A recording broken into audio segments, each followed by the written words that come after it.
Buenas noches. ¿Cómo está, doctor? Buenas noches. Buenas noches, doctor. Buenas noches, doctores. Bien, vamos a empezar con enfermedad renal crónica y al finalizar vamos a resolver el examen, ¿ok? Bien, vamos a ver lo que es enfermedad renal crónica y las complicaciones que son obviamente inherentes al mal funcionamiento del riñón. Habíamos dicho que el primer tema, cuando hemos visto fisiología renal, era pues las funciones del riñón como tal, y ahora vamos a ver la disfunción. Por lo tanto, las guías Código 2012 son las que siguen vigentes. Lo único que se ha dado son pequeños actualizaciones a nivel de las complicaciones por sí solas, las cuales les voy a yo comentar. Al finalizar les voy a dar la bibliografía donde va a estar las guías Código 2012 en extenso, y es donde de ahí tienen que estudiar. Bueno, obviamente está representado acá. Primeramente vamos a empezar con los niveles de recomendación y los grados de evidencia, ¿sí? Sabiendo que los niveles de recomendación, el nivel 1 es lo más recomendado, es decir, lo que se debería tomar en cuenta bastante. Evidentemente, ya depende del médico si es que lo va a tomar o no, ¿sí? Y la evidencia es lo que en base a aquello le estoy recomendando. Le estoy recomendando porque el nivel de evidencia ya es alto, ¿sí? Entonces significa que es lo mejor. Entonces yo tendría que tomar esa recomendación muy en cuenta porque se han hecho gracias a estudios multicéntricos, aleatorizados, y obviamente si es controlado y con revisión de pares, pues tendría que ser a mí, ¿no? Evidentemente, esto ya depende de cada médico, el de tomarle el grado de recomendación o el nivel de recomendación y el grado de evidencia, verificarlo, ¿no? Porque no es solamente que yo les recomiendo y poner las cifras, sino tengo el vínculo, ¿no ven? Importante. Ahora vamos a definir lo que es enfermedad renal crónica. Y para eso tenemos alteraciones en la estructura y la función renal, ¿sí? Que vamos a desarrollar llamados marcadores de daño renal. Estos marcadores de daño renal son tanto anatómicos como funcionales. Por lo tanto, vamos a ver en unas 3 oportunidades por lo menos cómo nosotros definimos enfermedad renal crónica. Que tiene implicaciones para la salud y que tiene que durar más de 3 meses es muy evidente. Vamos a ver todo esto. Entonces vamos a ver los marcadores de daño renal, proteinuria, mucho más específicamente la albuminuria, alteraciones del sedimento urinario, alteraciones electrolíticas y debido a desórdenes tubulares, anormalidades patológicas, imaginológicas, obviamente con una ecografía donde vamos a ver el riñón en su expresión que está hipotrófico, está pequeño, hay una diferenciación córtico-medular donde la corteza va a estar disminuida. Esas son alteraciones, o va a haber obviamente alteraciones de la vía urinaria que nos demuestren ya que existe un daño estructural, ¿no?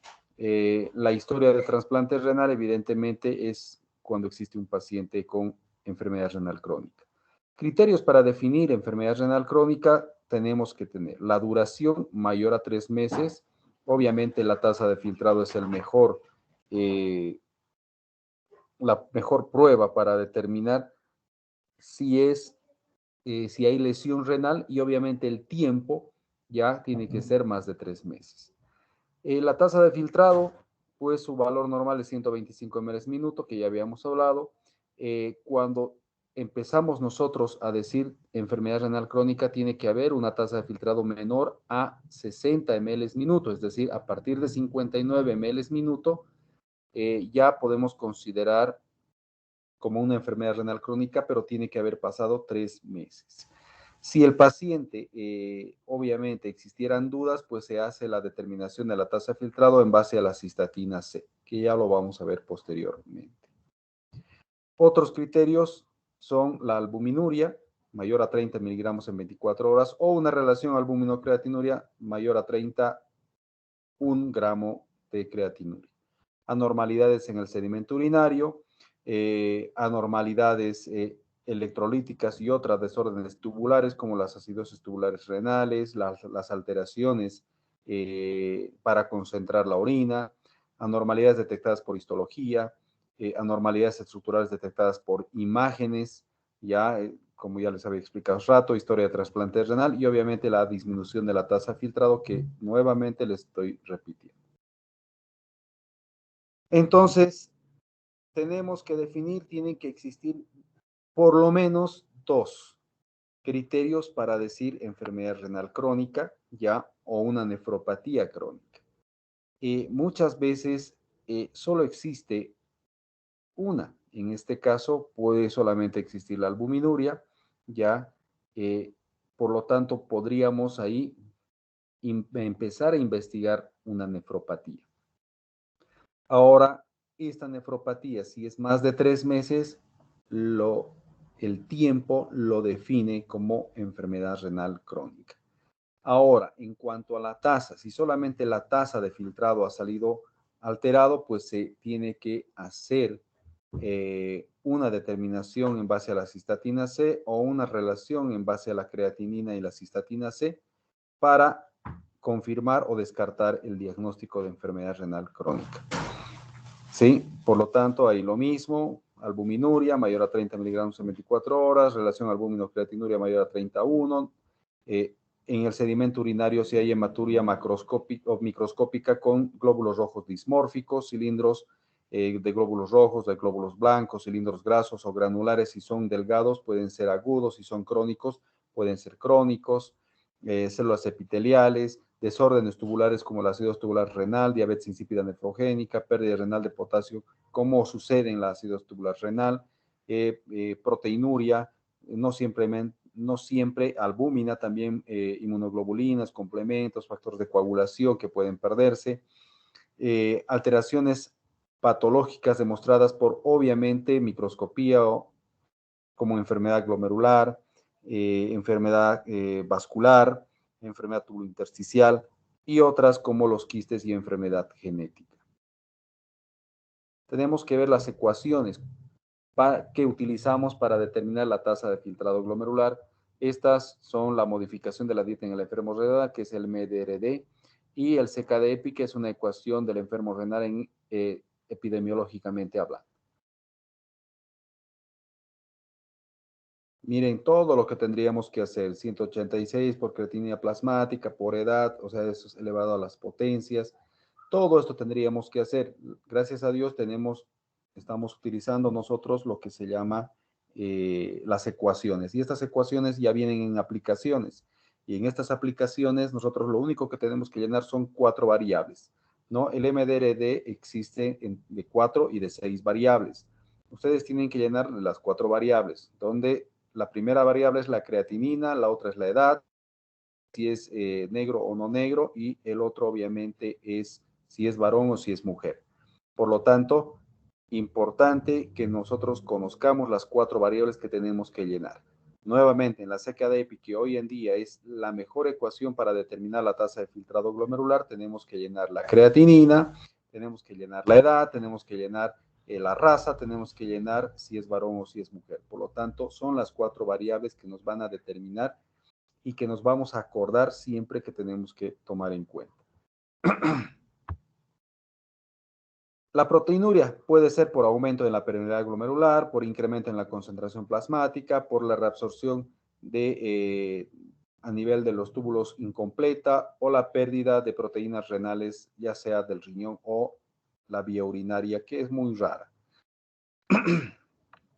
La albuminuria es ahora más relevante que la proteinuria y obviamente se puede encontrar como un marcador no solamente de daño renal, sino también de daño cardíaco endotelial. Es decir, cualquier alteración en el endotelio va a desencadenar una albuminuria. Si es mayor a 30 miligramos en 24 horas, más de 3 meses, es enfermedad renal crónica. Obviamente ya tenemos 2 criterios, una alteración en la albuminuria y otro el tiempo.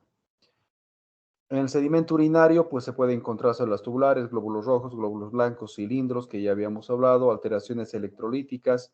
Si bien son poco comunes, la mayoría de ellas son patognomónicas. ¿En qué sentido estamos hablando? Cuando detectamos hipercalemia con acidosis metabólica, el paciente eso es un marcador de daño renal crónico. Obviamente tendría que estar asociado a la temporalidad, que es mayor de 3 meses, porque puede haber acidosis metabólica con hipercalemia en lesión renal aguda, ¿no? Entonces, el tiempo es lo que va.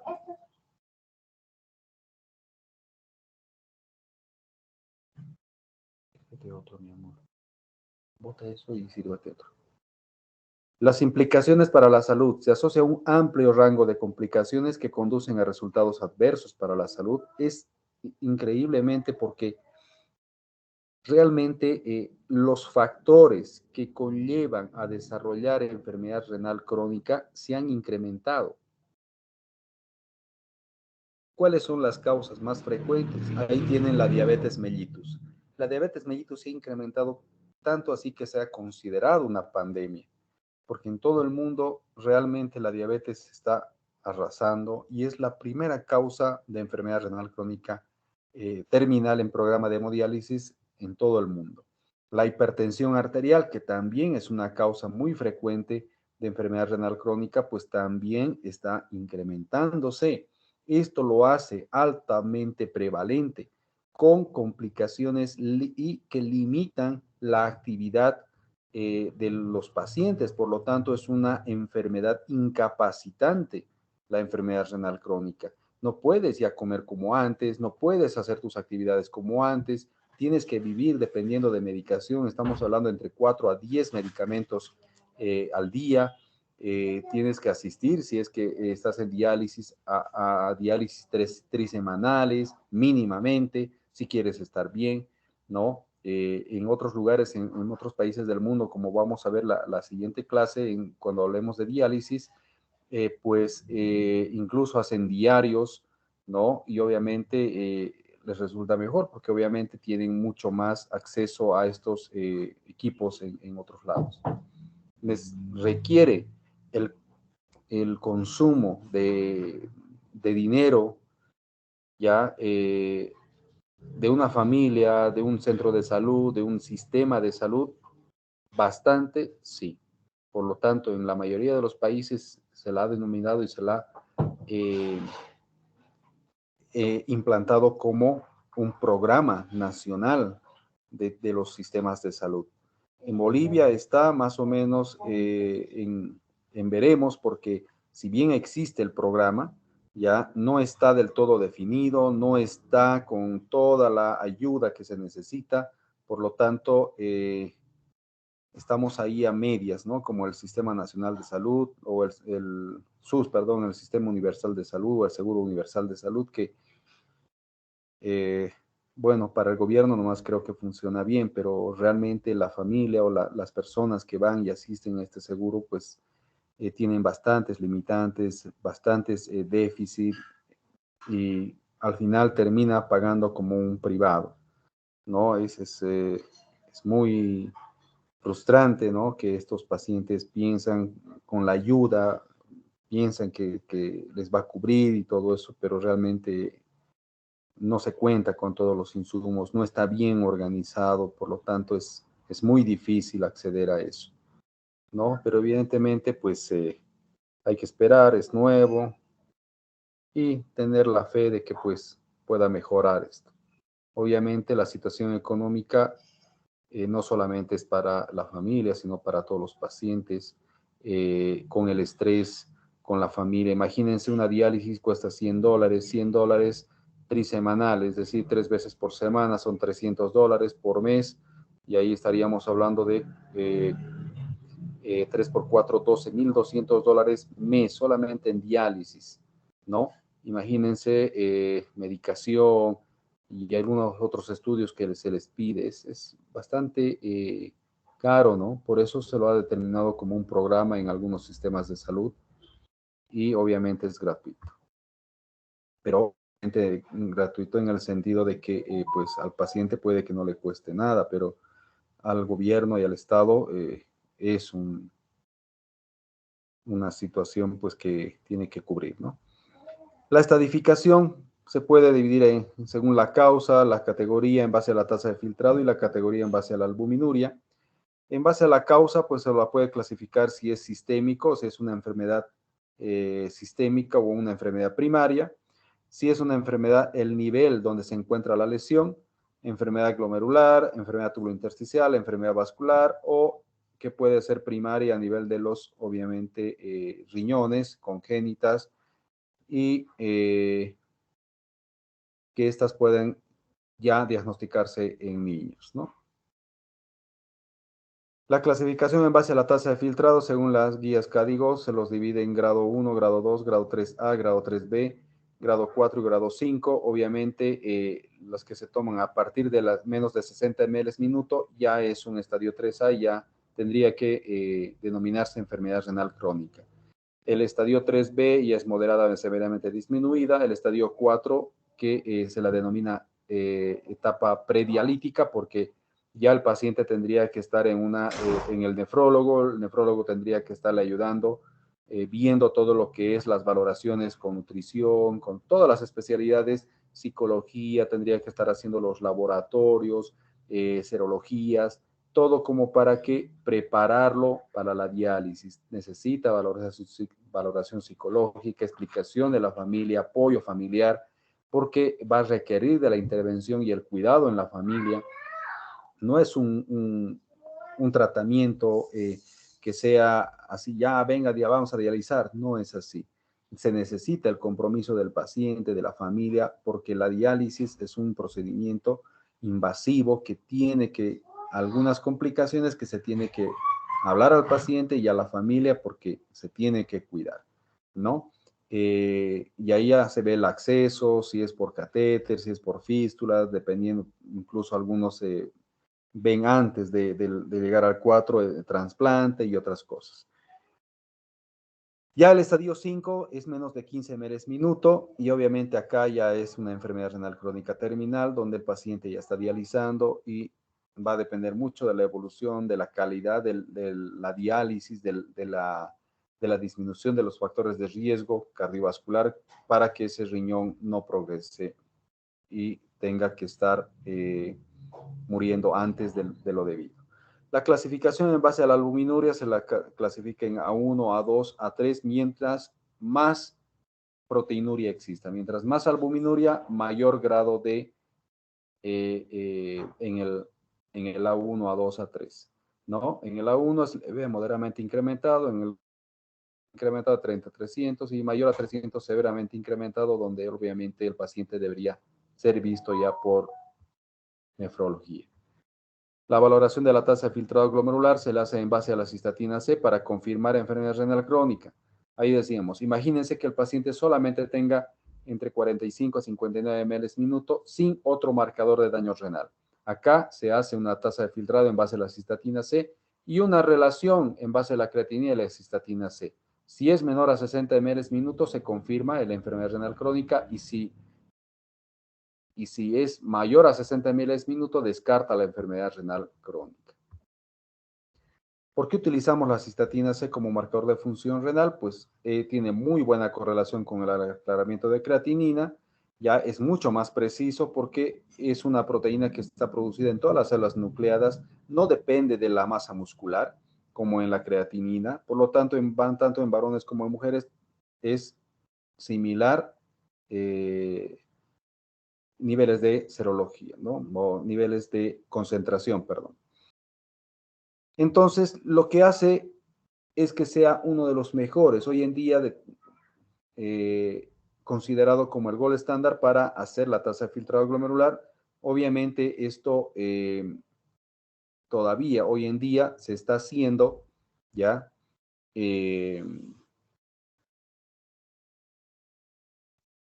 Solamente cuando hay una duda diagnóstica. Ya se está utilizando la cistatina C. ¿Por qué? El precio. Algo muy importante, el precio. ¿Sí? Es mucho más caro que la creatinina, evidentemente unas 10 a 20 veces más. pero según las guías internacionales, solamente en caso de duda diagnóstica se utilizaría la cistatina C para descartar o confirmar lo que nos ha dado la clearance de creatinina. Ahora existen, esto les van a preguntar seguramente, ¿existen niveles de cistatina C? Existe un límite, ya, un límite, que es cuando empieza a desencadenarse, cuando empieza a aparecer, muchas guías dicen que ahí es donde existe lesión renal. Pero si no aparece, no debería aparecer, dice. La cistatina C no debería aparecer si no hay daño renal.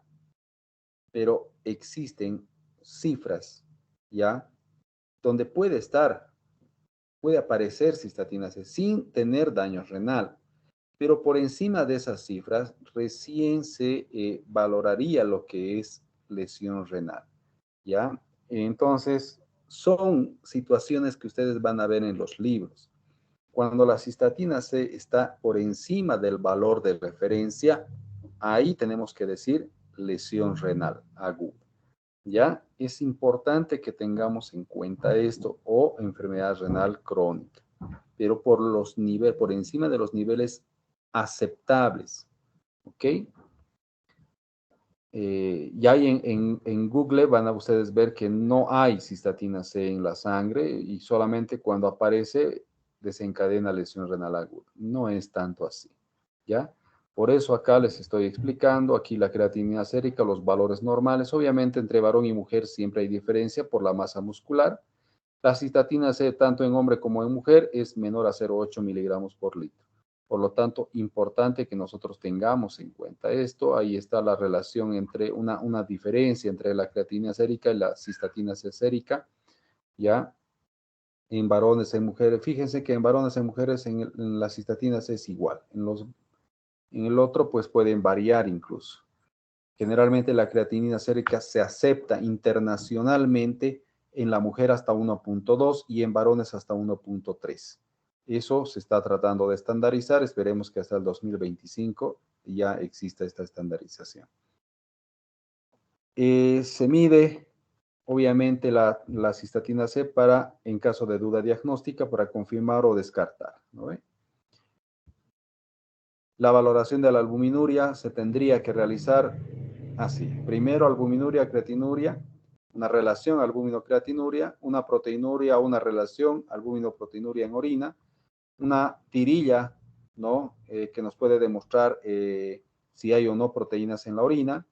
Y si existiera, pues ahí tendríamos que llegar a la lectura manual de proteínas en uroanálisis para determinar la concentración, ¿no?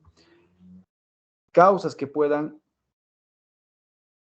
dar un falso positivo de proteinuria. Ahí está contaminación menstrual, ejercicio vigoroso, enfermedades transitorias, insuficiencia cardíaca, hipertensión no controlada y obviamente fármacos, ¿no? Que deberíamos repetir. La muestra cómo tiene que ser tomada. Obviamente tenemos que ir a ver si es mayor a 30 miligramos por gramo de creatinina. Hay que ya hacer el diagnóstico. Si son 2 positivas de 3, entonces se puede hacer el diagnóstico y obviamente, como habíamos visto en el test de nefropatía diabética, ¿no ve? Que se puede, de tres resultados, 2 tienen que salir positivo, en 3 a 6 meses, mucho más confirmado. Remitir al especialista cuando ya está en un A3, es decir, un mayor a 300 miligramos por gramo de creatinina o mayor a en rango nefrótico también, ¿no? Y obviamente ya el clínico, el especialista va a ver si es o no hacer una biopsia renal, dependiendo del origen, ¿sí? Al menos 2 de las 3 muestras tienen que ser positivas y si hay presencia de hematuria con glóbulos rojos dismórficos, hay que remitir sí o sí al especialista.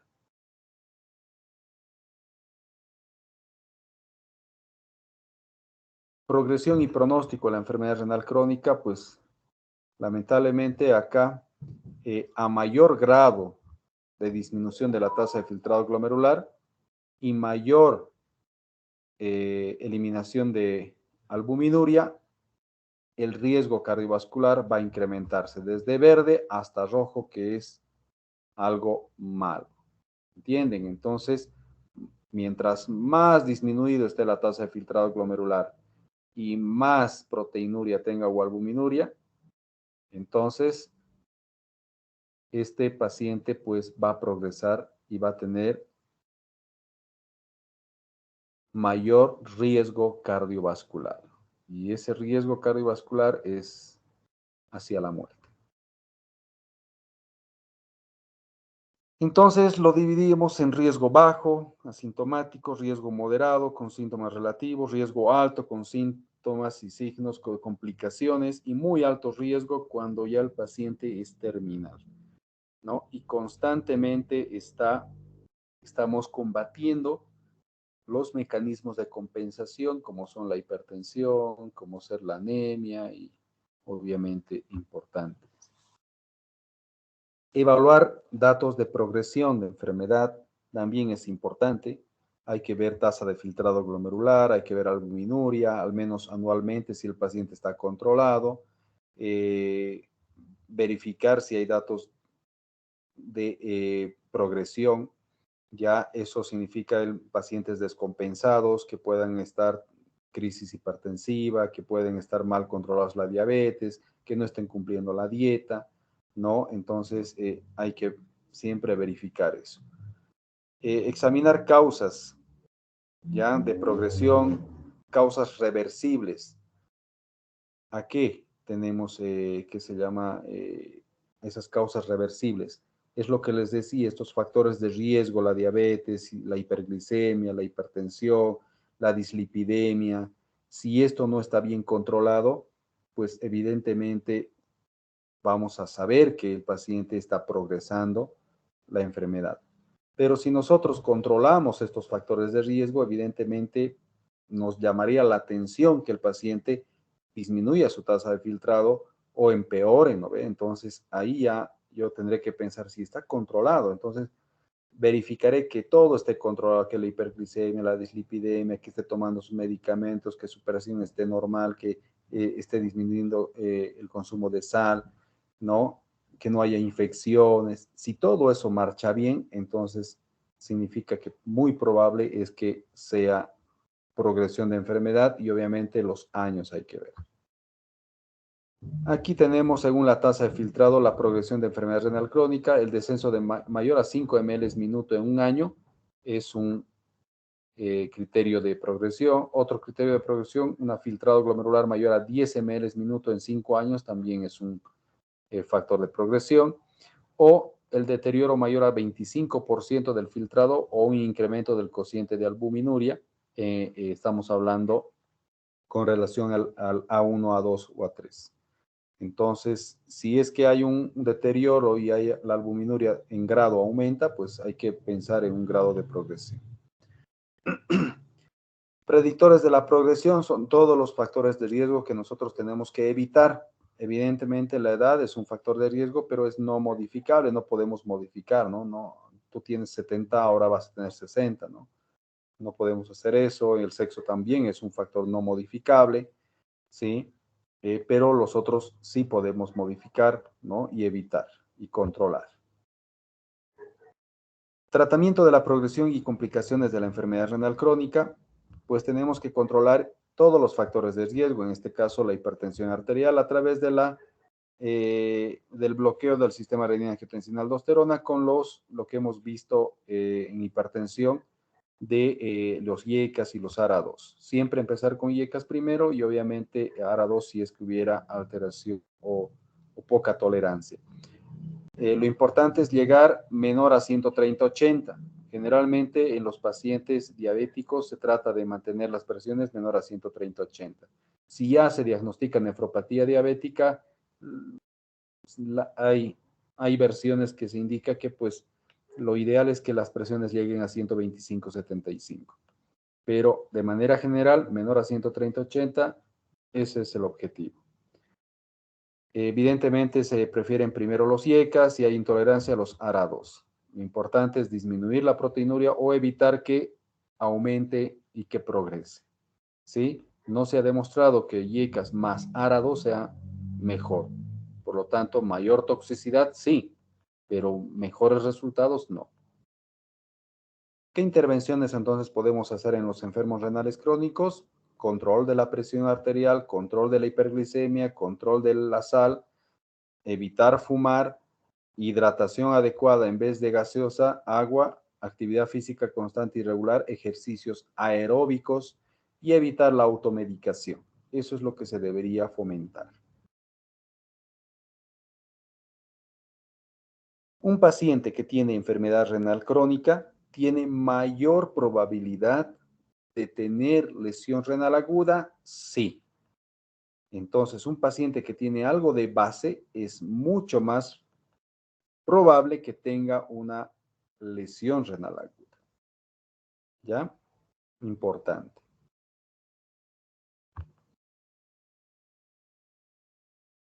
La dieta es una de los factores que tenemos que controlar. Se sugiere entre 0,6 a 1 gramo de proteínas por kilogramo de peso, ¿sí? Si el paciente obviamente está bien controlado. De 0,6 a 1 gramo, el término medio es 0,8 gramos, ya por kilogramo de peso del paciente.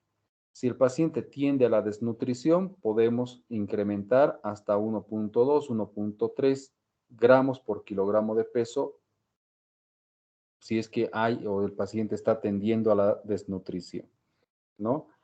Acordarnos que, ¿por qué restringimos mucho las proteínas? Porque el paciente, ¿de dónde salen los productos nitrogenados, los azoados? Vienen de las proteínas. Por lo tanto, es importante que mantengamos las proteínas controladas y siempre en las indicaciones nosotros ponemos, ¿no? Multiplicamos, si damos 0,8 por, pesa 70 kilos, pues hay 8 por 7, ya vemos ahí, ¿no? Ahí sería la cantidad de proteínas que nosotros tendríamos que dar al paciente. Y eso lo tenemos que poner como de alto valor biológico, ¿no? Ya sea 70, 80 gramos de proteína de alto valor biológico. Se prefieren las proteínas vegetales sobre las animales. Obviamente, podemos hacer una proporción de 70-30, 70 vegetal, 30 animal o 60-40. Eso ya depende del médico que lo va a ver al paciente. No se ha evidenciado que dietas hipoproteicas por debajo de 0,6 gramos tengan beneficios, ¿ya? Más bien al contrario, podría ser contraproducente. El control de la glicemia. Lo ideal es que esté menos de 7%, la hemoglobina glucosilada. Pero si el paciente tiende a la hipoglicemia, lo ideal es que la hemoglobina glucosilada esté por encima de 7. Así no tenemos el riesgo de hipoglicemia que puede ocasionar daño cerebral. Perdón. Acá, el 2010 en Chile, Congreso Mundial de Medicina Interna, se vio la necesidad de que los pacientes con trastornos metabólicos ya diabéticos podrían beneficiarse de IECAS, ARA2, estatinas, antiagregantes y la metformina. Incluso hubieron la predisposición de algunas farmacéuticas de hacer una sola tableta o máximo 2 tabletas, estos 4 elementos que daban un control metabólico mucho mejor y disminuían el factor de riesgo cardiovascular, pero lamentablemente las empresas farmacéuticas gigantes no aprobaron esto y obviamente no puedo venderte un medicamento con dos compuestos porque no les daría a ellos el dinero, ¿entienden? Entonces, esto por cuestión de recursos lo desecharon y hoy en día, pues, a todos los pacientes que tienen nefropatía diabética o diabetes y otro como la hipertensión, se les da IECAS, estatinas, antiagregantes y obviamente la metformina para disminuir los factores de riesgo cardiovascular, ¿no? Cosa que se podía haber hecho en una sola tableta o en dos máximo. El consumo de sal, tenemos que pensar mucho. Generalmente es entre 3 a 5 gramos de sal, ¿ya? Y promedio 4 gramos de sal día. Pero si el paciente está muy descompensado, muy hinchado, entonces en estos tipos de pacientes incluso se puede reducir la sal a menos de 2 gramos día, ¿ya? Por lo tanto, mucho depende del clínico para ver cuánto le va a dar. Ahora, hay muchos que les dan sin sal. No, no hagan eso. ¿Ya? ¿Debido a qué? Debido a que nosotros para mantener la osmolaridad plasmática necesitamos de la sal. Por lo tanto, no es que le den sin sal y listo y el paciente, esos pacientes van a tender a la hipotensión, se van a caer, van a empezar con dolores de cabeza, náuseas y se van a internar. Por lo tanto, hay que tratar de controlar la sal, pero no restringirla a cero. ¿Listo? Entonces, importante. Si bien la sal, la disminución del consumo de sal se asocia a disminución de la albuminuria, a disminución de la presión arterial, pues podemos dar y tenemos que dar según las guías que nos recomiendan, entre 3 a 5 gramos, 4 promedio, y si el paciente está con hipervolemia, no cumple el tratamiento, pues llegar a menos de 3 gramos de sal día. La hiperuricemia pues se puede controlar con el alopurinol, disminuyendo las carnes rojas. El alopurinol que pueden empezar con medio comprimido cada día, si hay buena tolerancia aumentan. Se dice que el alopurinol puede mejorar la hipertrofia en el ventrículo izquierdo y mejorar la función endotelial, pero obviamente esto requiere todavía más estudios. Modificar el estilo de vida, evidentemente, evitar fumar, evitar el alcohol, vida saludable, dicen, ¿no? Y esto obviamente lo recomiendan no solamente los pacientes con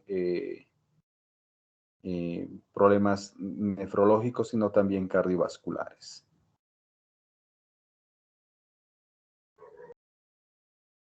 Yo les tenía preparado este videito, pero vamos a pasar porque no nos va a alcanzar mucho el tiempo. Lo van a ver, pero los que quieran, porque va a estar en el chat, obviamente.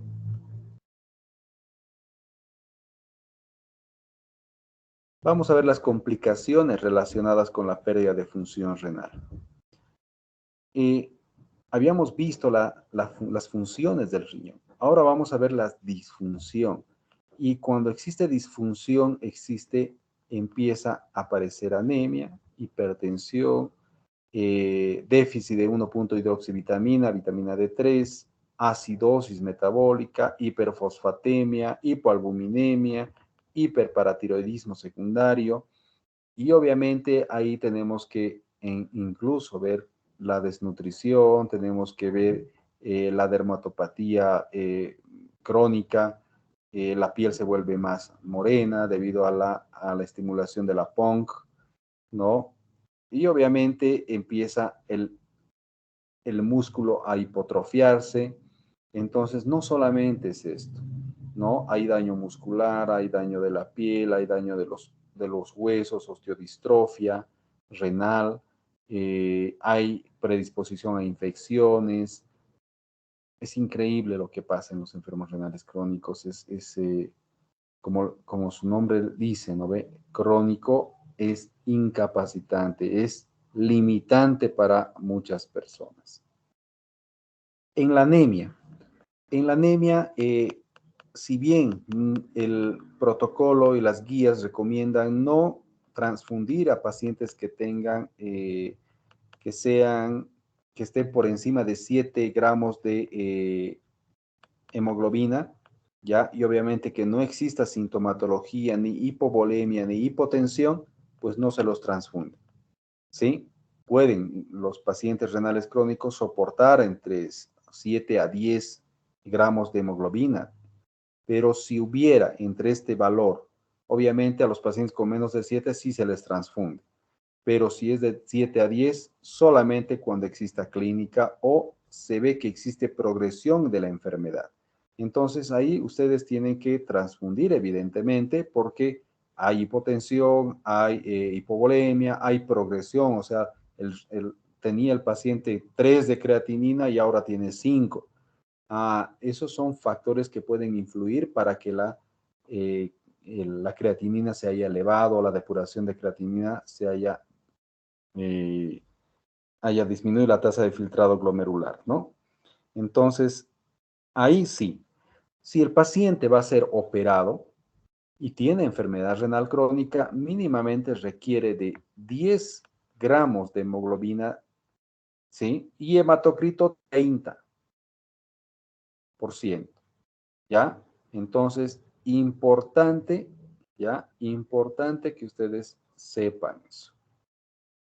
No lo pueden operar si no tiene más de 10 gramos de hemoglobina, porque va a sangrar y si sangra, imagínense, ¿no ve? Por lo tanto, nadie toca a esos pacientes hasta que esté compensado su hemoglobina y su hematocrito mayor o igual a 30. Ahora, estos pacientes hay que evaluarlos en base a la tasa de filtrado para ver si ha hecho una lesión renal aguda o no. Entonces, estos pacientes que normalmente ingresan ya al inicio tienen una anemia normocítica normocrómica debido a la disminución de la producción de eritropoyetina. Por lo tanto, uno creería que solamente el paciente renal necesita eritropoyetina. Y eso es falso, jóvenes. ¿Ya? El paciente renal crónico empieza teniendo una anemia normocítica normocrómica, sí, pero debido a la uremia, ¿ya? Y a la atrofia de las células a nivel del estómago, de la atrofia a nivel de las células a nivel del íleon proximal, ¿ya? Y estos pacientes tienden a disminuir su reabsorción de ácido fólico, disminuir su reabsorción de vitamina B12, disminuir la reabsorción de hierro a nivel del intestino, porque en la enfermedad renal crónica por la uremia se produce una gastropatía urémica, una gastroenteropatía urémica, y eso disminuye la reabsorción. Por lo tanto, disminuyen estas concentraciones. ¿Y qué pasa? Pasa que el paciente va empezando a tener anemia microcítica por déficit de hierro, déficit de vitamina B12, bueno, aunque la vitamina B12 es por macro, ¿no ve? Pero hierro es lo que empieza a disminuir y el paciente pues va empezando a producirse la anemia de enfermedades crónicas. ¿Cuál es esa anemia de enfermedades crónicas? No solamente es el déficit de hierro, sino es la pérdida crónica o el déficit crónico de elementos para la formación de glóbulos rojos, y ahí el paciente ya tiene déficit de hierro, tiene déficit de ácido fólico, tiene déficit de vitamina B12, por lo tanto, aparte de eritropoyetina, el paciente va a tener que necesitar o va a tener que utilizar suplementos, complejo B, ácido fólico y hierro. Y hierro le van a poner cada cierto tiempo, ya sea hierro sacarato en solución e infusión, ¿no? Cada cierto tiempo le van a tener que poner. O sea, no es que el paciente empieza con normocítica normocrómica y termina con normocítica normocrómica. ¿Ok? Entonces, ahí ya tenemos las actualizaciones que nosotros hemos visto y obviamente la eritropoyetina no se tendría que dar en pacientes que están con shock o infectados, ¿no ve? No se da. De hacerle una determinación de hemoglobina hematocrito, pues siempre se hace, ¿ya? Tenemos también alteraciones del metabolismo mineral óseo en pacientes con enfermedad renal crónica y tendríamos que nosotros tener mucho cuidado cuando la tasa de filtrado es menor a 45 ml minuto. Esto significa no realizar densitometrías óseas, no dar, densitometrías óseas cuando evidentemente no es necesario. Ahora, si yo quiero ver la densidad ósea y quiero saber el riesgo de fracturas, sí, el beneficio va a ser el que yo voy a conocer de que ese paciente tiene osteopenia, osteoporosis u osteodistrofia renal.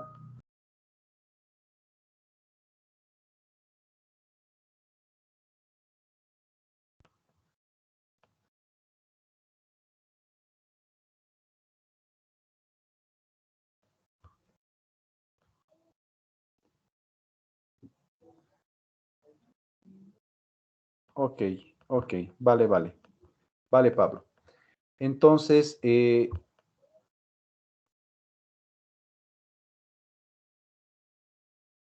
vemos. A ver, creo que se acortó.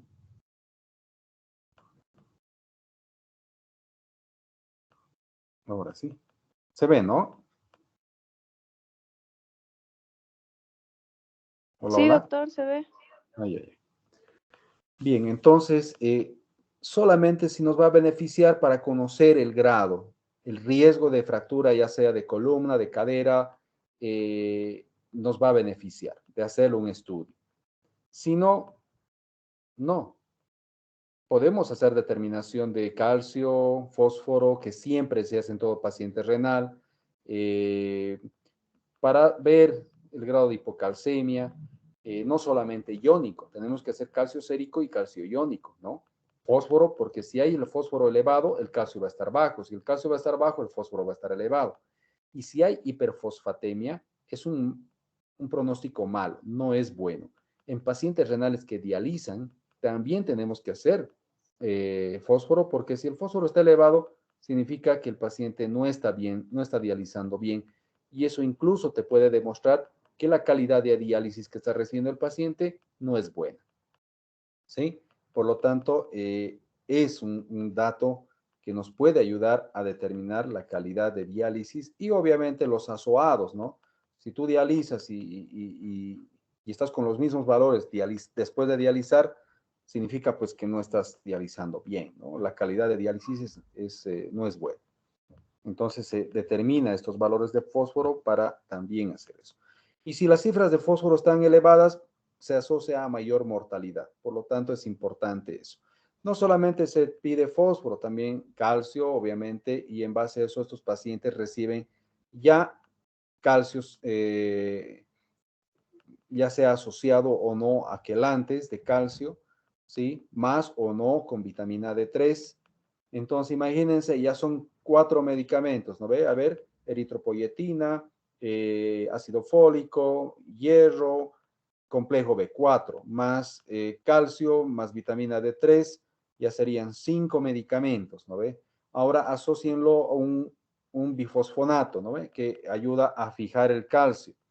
¿Sí? Ahí están los bifosfonatos, que son el alendronato, pamidronato, etidronato y el último que ha salido, el ácido soledrónico o el soledronato, ¿no? Que puede ser de uso endovenoso y mensual se pone. Entonces, obviamente, esto se pone si es que la tasa de filtrado está a menos de 45, ahí está como que se pone, hay que valorar, pero si es de 30 ml minuto la tasa de filtrado, ahí tengo que ver riesgo-beneficio. Voy a beneficiar al paciente porque el bifosfonato puede disminuir o empeorar la tasa de filtrado glomerular.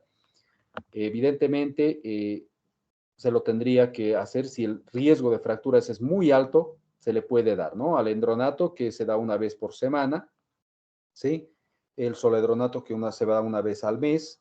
Y obviamente, cuando la tasa de filtrado está a menos de 30, está contraindicado, pero obviamente es una contraindicación relativa porque hay que ver riesgo-beneficio. Si ese paciente, póngale que está con mieloma múltiple, y el mieloma múltiple, pues es cuando se empieza a carcomer el hueso y los huesos son pues de cristal, ¿no? Y cualquier cosa se puede fracturar y el paciente se postra, queda postrado y postrado te tiende tendencia a la formación de coágulos, trombosis venosa profunda, TEP, ¿no? Mayor riesgo. Hace un TEP, neumonía, problema pulmonar, mueren de eso. Por lo tanto, hay que ver, evitar que haya fracturas patológicas. Evidentemente, ese es el fin de los bifosfonatos y obviamente considerar siempre el utilizar o no en enfermedad renal crónica. La acidosis metabólica. La acidosis metabólica es algo permanente en los pacientes que tienen enfermedad renal crónica ya con hipercalemia, debido a que en la acidosis el potasio sale del intracelular al extracelular y por lo tanto esos pacientes tienen hipercalemia. Ya se puede dar bicarbonato de sodio, hay en las farmacias, hay acá en la farmacia boliviana, se puede preparar de 500 miligramos, puede utilizarse entre una cápsula cada 12 o cada 8 horas, dependiendo del nivel de ácido o la acidosis metabólica, el nivel de bicarbonato. Y obviamente esto también demostraría que si no existe una mejora en los niveles de la acidosis metabólica en un paciente que está dializando, ahí también habla mucho de calidad de diálisis. Muy bien, vamos a tomar un vasito de agua, unos 5 minutos para que podamos descansar y terminamos con las complicaciones de enfermedad renal crónica que son ya más cortas. ¿Ok? 5 minutitos, un vaso de agua.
Muy bien.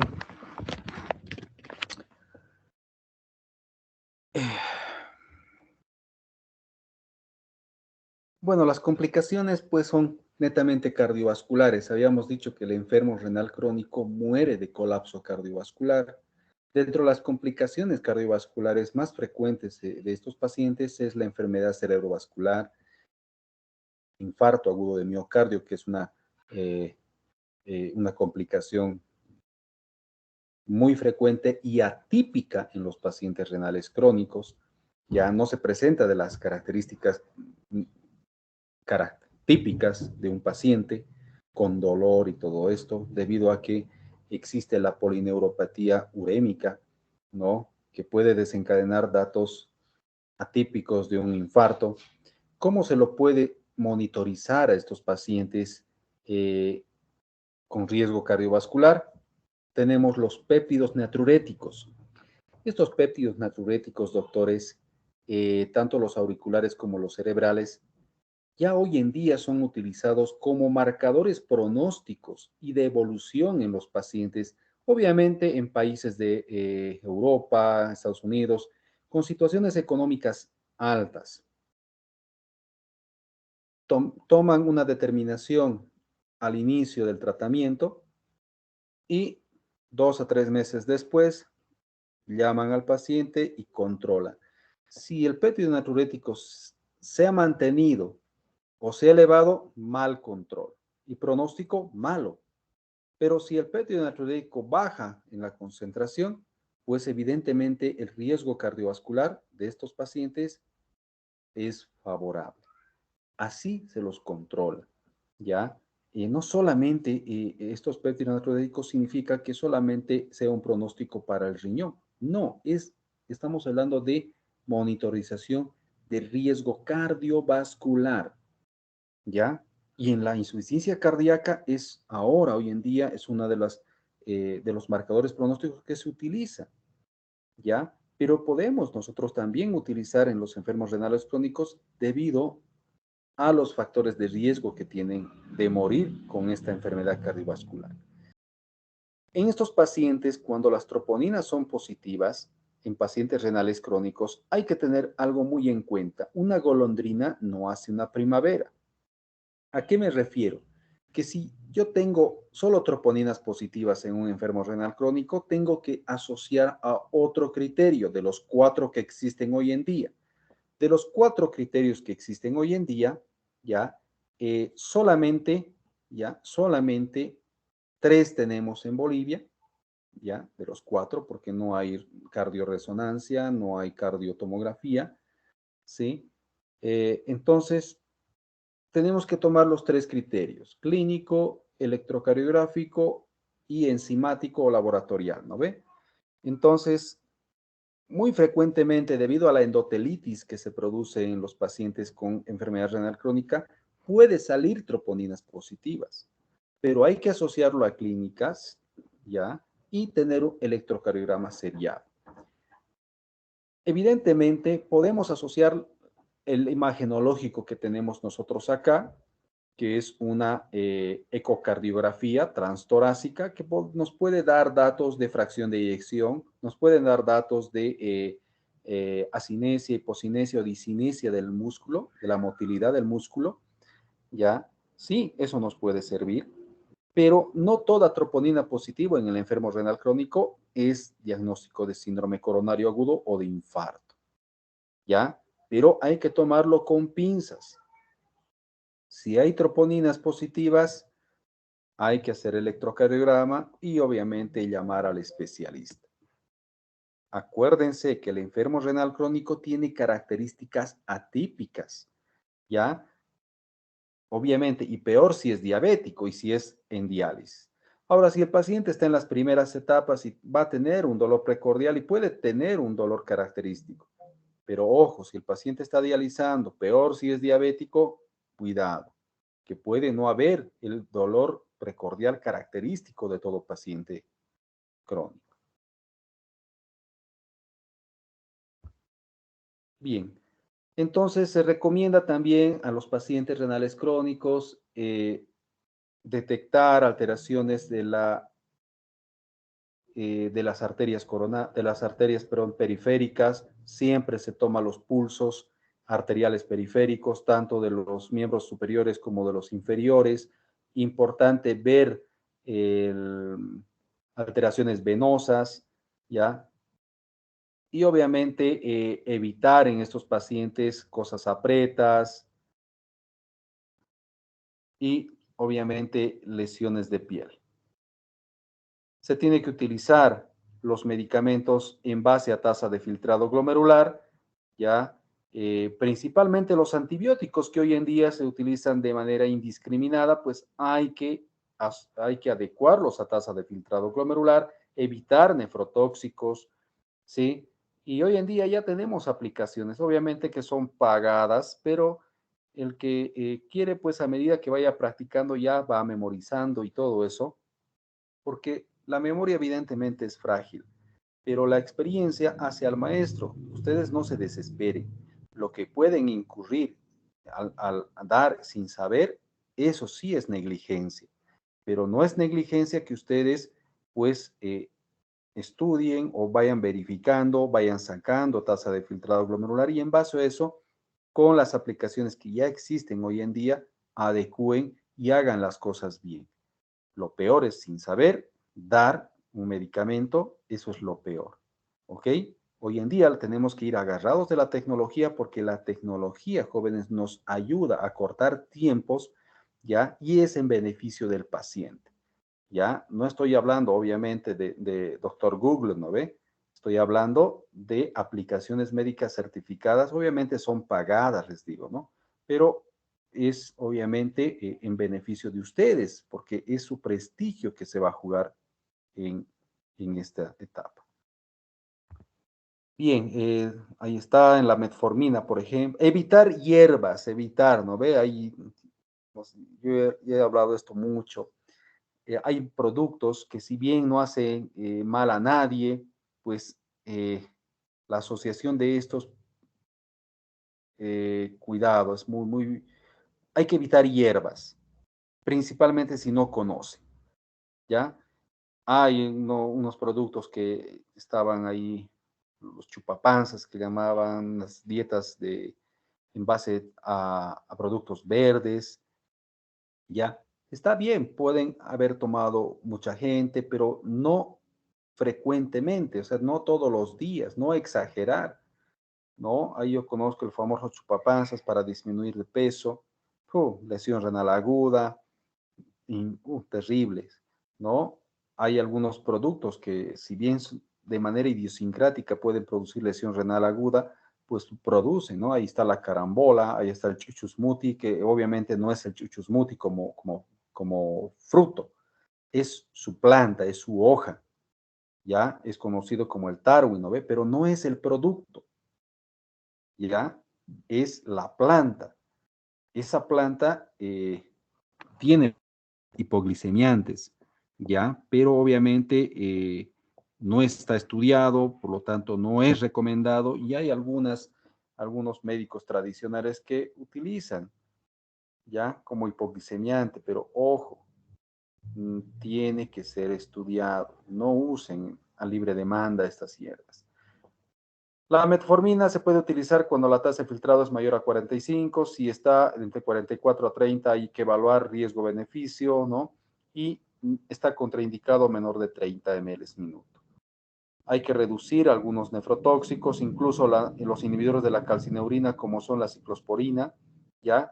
Tienen que disminuirse en base a la tasa de filtrado, obviamente, incluso utilizando en pacientes con rechazo de trasplante renal, ¿no? Porque son citotóxicos, ¿ya? Hay que disminuir los riesgos de nefropatía por, obviamente, fármacos. También hay que evitar ya el uso de nefropatía o los contrastes para evitar nefropatía por contraste. Evidentemente, hoy en día cada vez está disminuyendo más lo de la nefropatía por contraste debido a que ya se están incorporando contrastes isotónicos mucho más amigables con el riñón, ¿sí?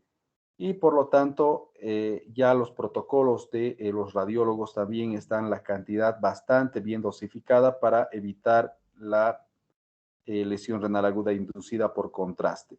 A eso, obviamente, tenemos que asociar otras cosas que no son siempre el contraste. Ejemplo, hipovolemia, insuficiencia cardíaca, anemia, que son determinantes para que pueda existir una lesión renal aguda sin que sea el contraste que pueda producir. ¿Ok? Por lo tanto, hay que nomás tomar en cuenta estos parámetros o estas variables para evitar una nefropatía. Los estudios por imagen, obviamente, ahí tenemos los factores de riesgo para lesión renal aguda, la diabetes, deshidratación, agentes de altos, de contrastes de hiperosmolares, altas dosis, falla cardíaca, diabetes y obviamente hiperuricemia descontrolada, ¿no? Hay que evitar en la preparación intestinal, en la colonoscopía, productos que tengan alta concentración de fósforo o de fosfatos, por lo tanto hay que evitar, ¿sí?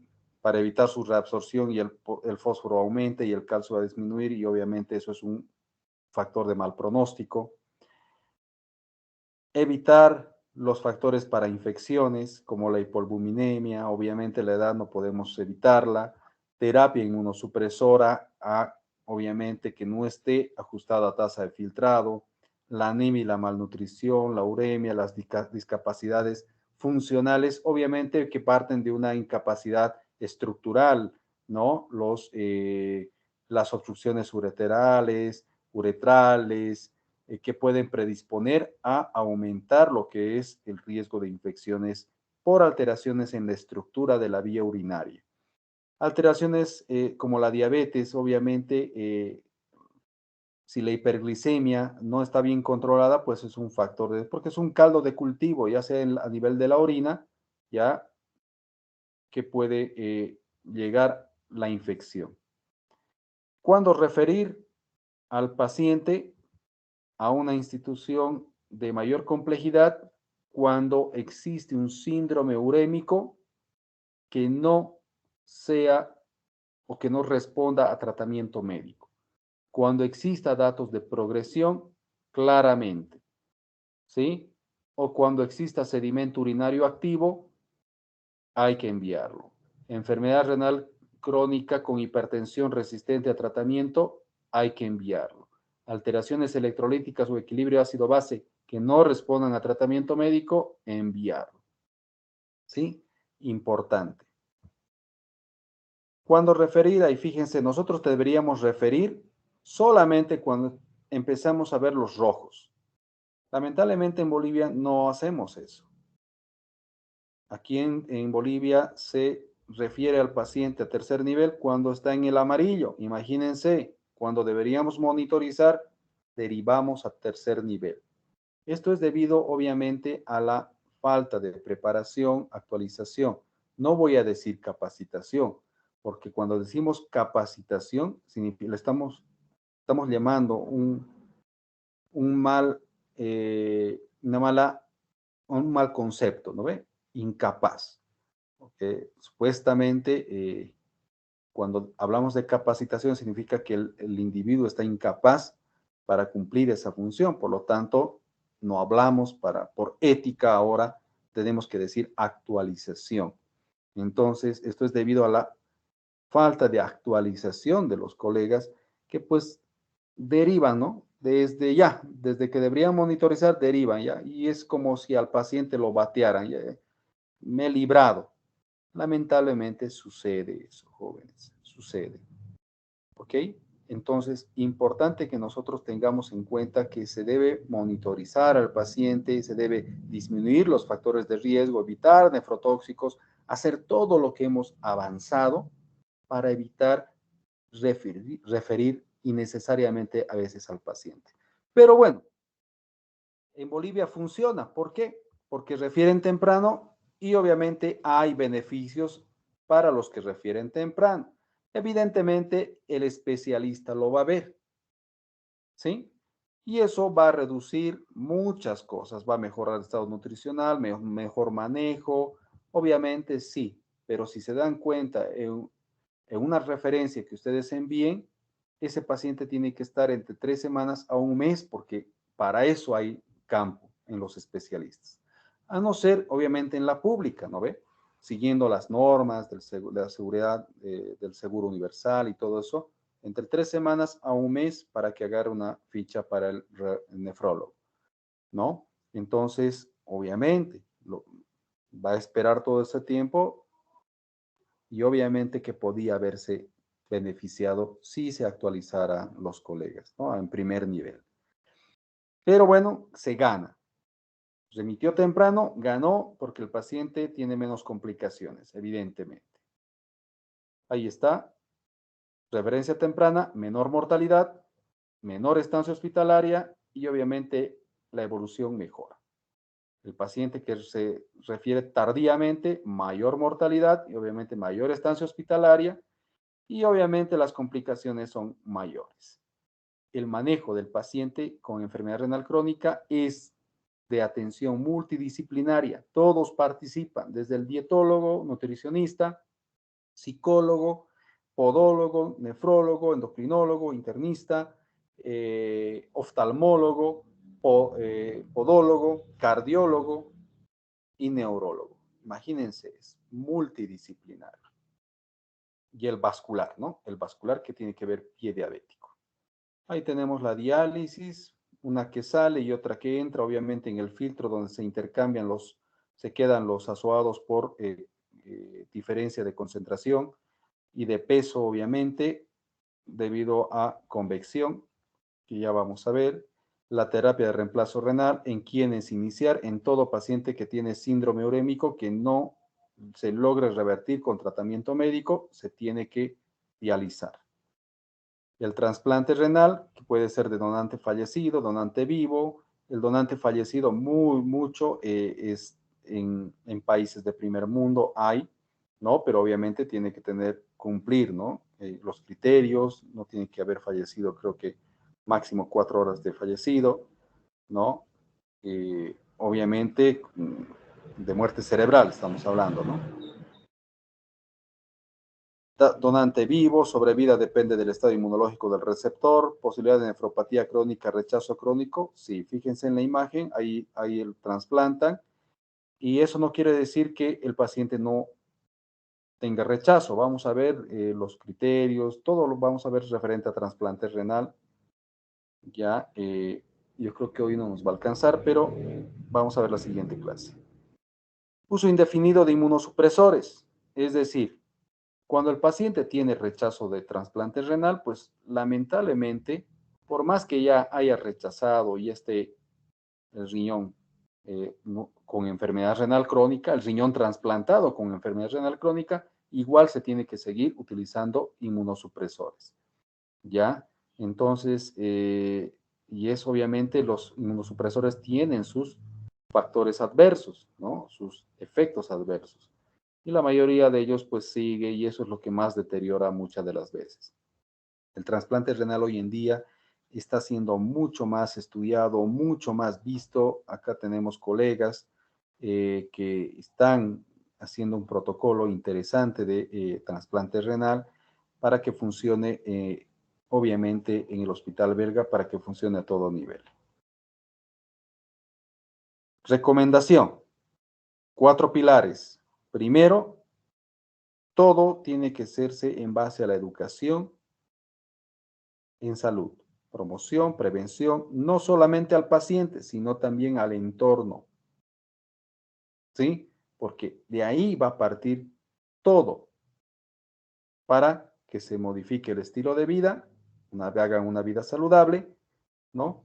Y mantengan la medicación controlada.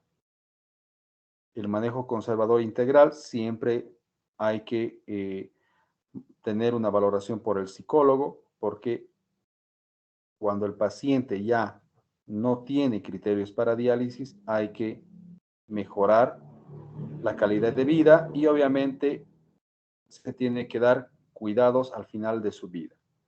Y esos cuidados al final de su vida es como un tratamiento paliativo que obviamente pues se va a dar para que el paciente sufra menos. Se va a ayudar a bien morir, ¿no? Eso es lo que se dice. Bien, ahí está la bibliografía. Es un vínculo que van a poder ustedes fácilmente entrar al libro completo.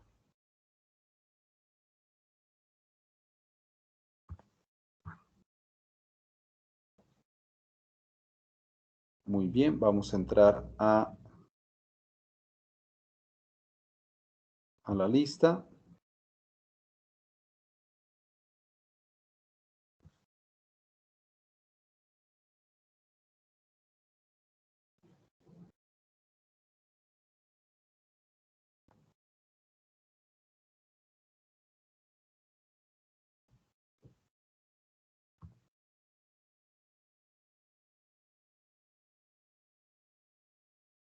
Alejandra Achi. Presente, doctor. Buenas noches. Hola.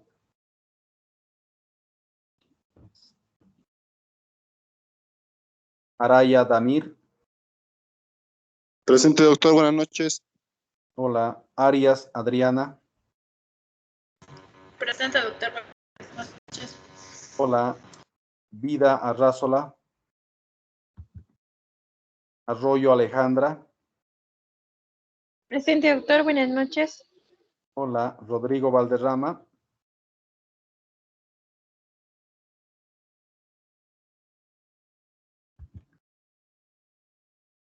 Barrandeguy Leonardo.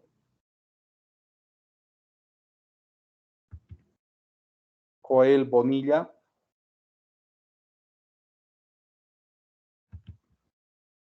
Boris Caillares. Caillares presente, buenas noches, doctor. Hola. Cintia Camacho.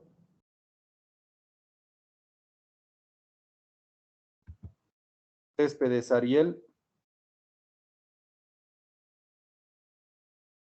Irino Tiare. Buenas noches, doctor. Presente. Hola. Maricruz Córdoba. Presente, doctor. Buenas noches. Hola. Jaime Cortés. De Sousa Yago.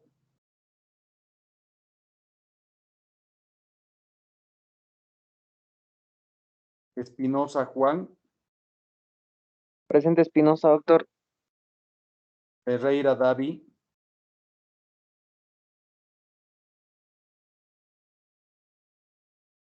Franco Yasmín.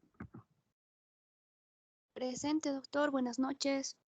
Hola. Godoy Andrés.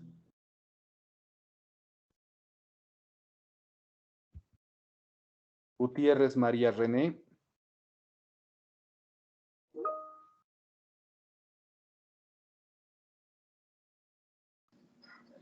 Doc, Ariel. perdón, ¿me he escuchado?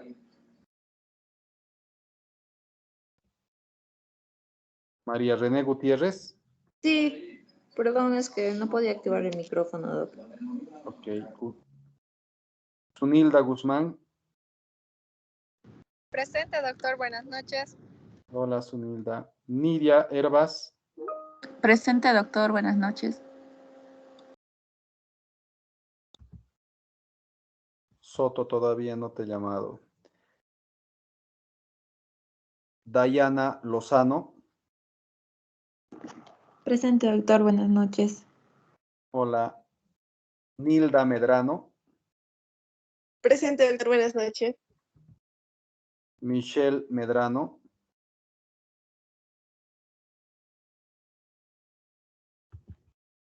Danly Mejía.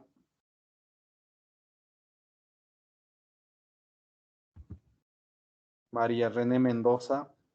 Presente, doctor. Buenas noches. Hola. Eliana Montes. Presente, doctor. Buenas noches. Hola, Eliana. Fabiana Nava.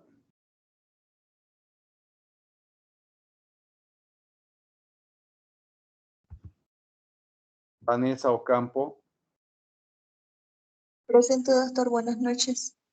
Hola. Nicole Pereira. Presente, doctor. Buenas noches. Hola, Nicole. Milton Pérez. Presente, doctor. Buenas noches. Hola. Michelle Prado. Michel Prado, presente, doctor. Buenas noches. Hola. Geraldine Quispe. Presente, doctor. Buenas noches. Hola. Paola Rebollo. Enzo Rojas. Sven Rojas. Salazar Dani. Presente, doctor. Buenas noches. Hola. Natalia Salvatierra.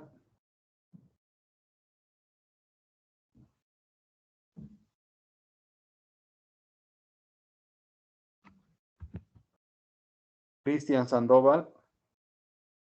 Presente, doctor. Buenas noches. Hola. Paola Schneider. Presente, doctor. Buenas noches. Hola. Jennifer Soto. Recién le toca. Yahat Tagle. Presente, doctor. Buenas noches. Dayan Ticona. Presente, doctor. Buenas noches. Hola. Alexander Tinko. Presente, doctor. Lucía Urquieta. Presente, doctor. Buenas noches. Hola. Paca Andrea. Presente, doc. Buenas noches. Hola. José Vargas. Presente, doctor. Buenas noches. Hola. Iván Vega. Presente, doctor. Buenas noches. Villarruel Damaris. Zapata Jessica. Zurita Víctor. Presente, doctor. Buenas noches. Hola. Pablo de Besa, que estaba. Ana de Andrade. Presente, Ana doctor. Carolina. Buenas noches. Hola.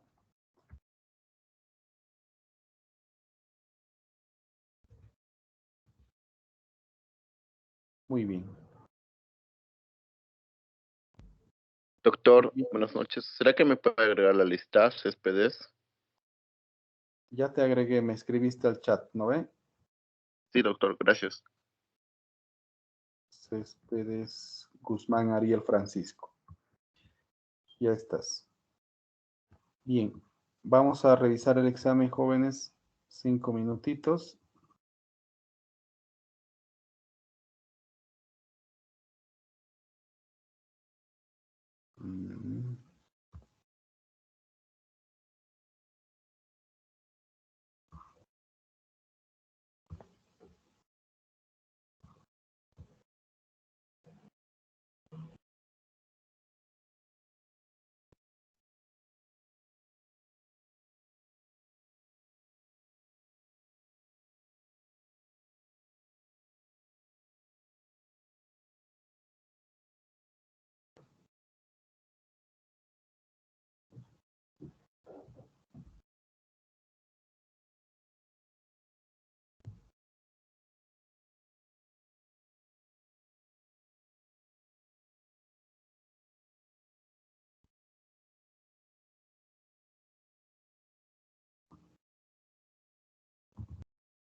Bien, ¿se escucha? Sí, Sí, doctor. doctor. Bien, caracterizado por deterioro de la tasa de filtrado a lo largo de horas o días con diuresis variable, insuficiencia renal aguda. En pacientes con factores de riesgo e insuficiencia renal aguda, las guías internacionales recomiendan la utilización de contrastes isotónicos. Son causas prerrenales de oligonuria por vasodilatación periférica, excepto disminución del gasto cardíaco. Son causas prerrenales de oligonuria por disminución del volumen extracelular, diuréticos. Son causas prerrenales de oligonuria por vasodilatación de la arteriola eferente, IECAS. Son causas prerrenales de oligonuria por disminución del volumen intravascular efectivo, todos son correctos. Son causas prerrenales de oligonuria por vasoconstricción renal, todos son correctos. Son causas de necrosis tubular aguda, todos son correctos.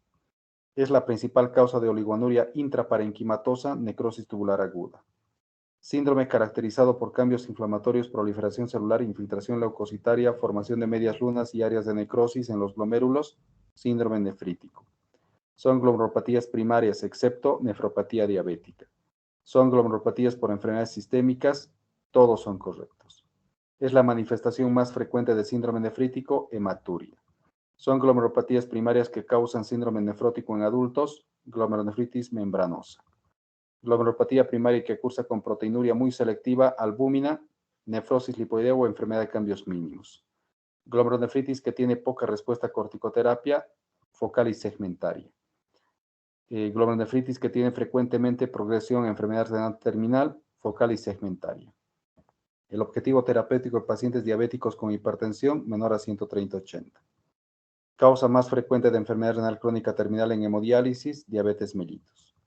La lesión de Kimmel-Wilson es característica de nefropatía diabética. En la escala de Mogensen, la afectación renal con proteinuria, retinopatía e hipertensión corresponde a nefropatía establecida. Principal causa de hipertensión renovascular, vasculopatía arteriosclerótica. Referencia del paciente a segundo nivel, hipertensión refractaria después de agregado el tercer fármaco. Paciente de 14 años que consultó por edemas y nada relevante al examen